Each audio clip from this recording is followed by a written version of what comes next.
जी चाचा जी माशाल्लाह घोड़ी बड़ी सोहनी है। ते थोड़े जी इहदी तफसील दसो खा घोड़ी दी भी ये रंग केड़ा पैंदा है? इनका रंग जी तेलिया को मैच रंग है इनका। सही। इस घोड़ी का कद तकरीबन 5 फुट 2.5 इंच है माशाल्लाह, यानी 2.5 इंच कोई 62.5 इंच बन गया। 62.5 इंच कद है इनका। बड़ा कद है माशाल्लाह, बड़ा कद है। ते किन्नी को उम्र हो गई इनकी? घोड़ी जी जवान है इस टाइम, जवान है माशाल्लाह, यानी 5 को 5 लगी। ठीक है। ते इनका सूआ भी मेरे ख्याल पहला सूआ है साढ़े कोल, इनका पहला सूआ है। ठीक है। ये बशीर खोखर वाला घोड़ा नुकरे रंग का साहिवाल। अच्छा, ये बच्चा हुंदा है। सही। ये पंज कलियाण वछेरी है। वछेरी 5 कलियाण। और उनका एवं सुना है बशीर खोखर वाले का रिजल्ट बई या नुकरा हुंदा है ते या 5 कलियाण।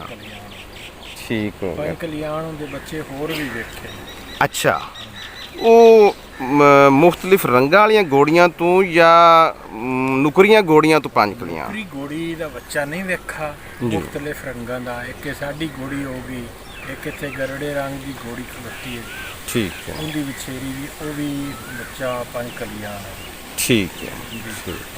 घोड़ी दौड़न है, टोरा कोई नहीं टूरी हुई। अच्छा। पर ये पैर च नुक्स है, इधर दौड़दी में सट लगी है। जी। ते वो ठीक होगी तो इंशाल्लाह फिर चंगे वड्डे जोड़ा च दौड़ावांगे, दौड़ेगी इंशाल्लाह जी।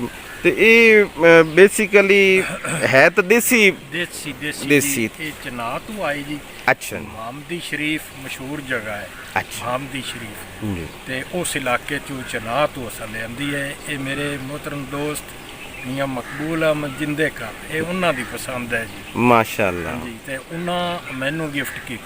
माशाल्लाह मलिक साहब आप घुड़सवारी च बड़ा ना जी उन्हां दा माशाल्लाह। ठीक हो गया। सालाना दौड़ करांदे सन, बड़ा खर्चा करके दूरू घोड़े आंदे। कोरोना की वजह तो 2 साल तो नहीं हो सकी दौड़। सही। ठीक हो गया। ते हुण अगा ये है कि भी जे इनके पैर ठीक हो जाता है तो मुड़े नूं पाओगे दौड़ विच? इंशाल्लाह जरूर दौड़ावांगे। माशाल्लाह जी। चलो जी, बहुत शुक्रिया, बहुत बेहतर हो गया। मैं कई बार सुनिया भी वो दिल करता सी भी घोड़ियां दे शौक विच अगा पिछा निकल जावींदा, तो मैं आख्या भी वो चलाक थल्ले हनेरा होया पे आदि घोड़ी विखाई को नहीं है कि दोस्तां वेलियां ते अज ये घोड़ी विखा दईए। ते हुण दोस्त दसणगे भी उन्होंने कैसा रिजल्ट लग्या, वछेरी कैसी लगी। और हज़रात जेड़े घोड़े रखते हैं जी, वो घोड़ी नूं बहुत पसंद करते हैं, बहुत पसंद करते हैं। ठीक है जी, मतलब सुभाव अच्छा है घोड़ी दा? हाँ जी। ठीक है। ते बड़ी तेज़ तरार घोड़ी, तेज़ तरार। सही है। ਅਸੀਂ ਇਹਨਾਂ ਨੂੰ ਉਸਤਾਦਾਂ ਦੀਆਂ ਦਸੀਆਂ ਹੋਈਆਂ ਕੁਝ ਚੀਜ਼ਾਂ ਦੇ ਕੇ ਤੈਨੂੰ ਠੰਡਾ ਕੀਤਾ ਹੋਇਆ। अच्छा। ਮਿਜ਼ਾਜ ਇਹਦਾ ਠੰਡਾ ਕੀਤਾ। सही। माशाल्लाह।